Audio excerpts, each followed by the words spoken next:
Selamat datang ke College Community Taiping.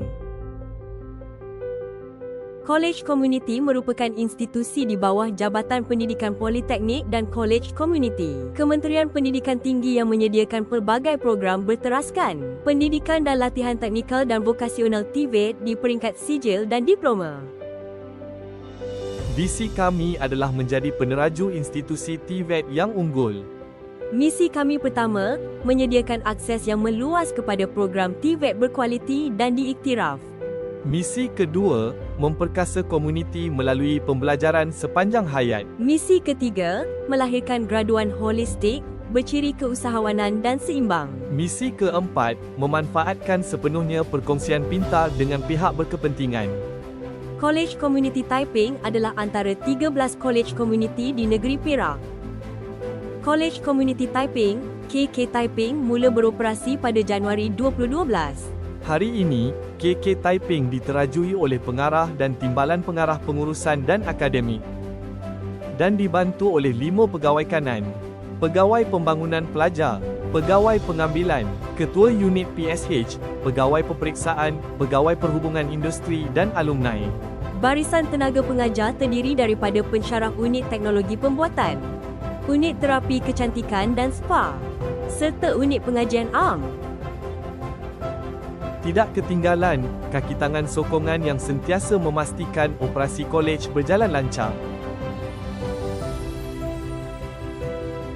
KK Taiping menawarkan 2 program sijil sepenuh masa dan kursus pendek di bawah pembelajaran sepanjang hayat PSH. 2 program sijil sepenuh masa adalah sijil teknologi pembuatan dan sijil terapi kecantikan dan spa. Sijil terapi kecantikan dan spa membentuk bakal juruterapi kecantikan profesional selari dengan keperluan pasaran. Sijil teknologi pembuatan melatih pelajar dalam kemahiran teknikal industri moden.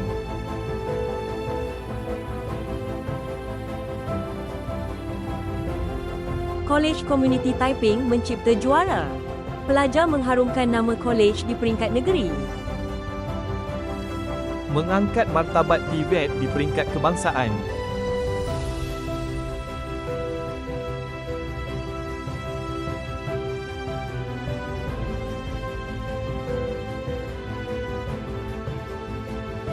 Dan membawa kejayaan sehingga ke pentas antarabangsa.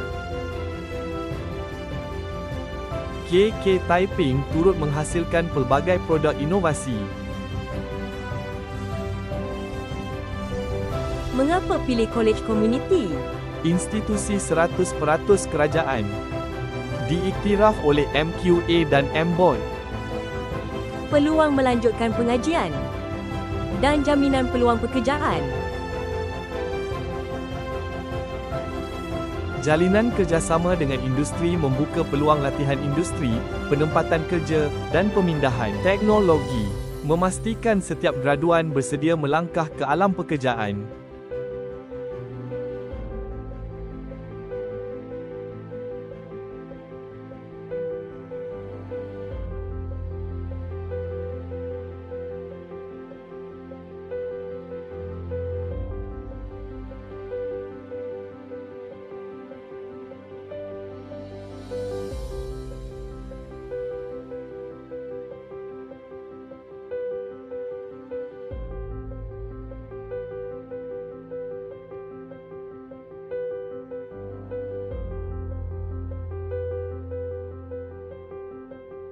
College Community Taiping. Di sini lahirnya juara.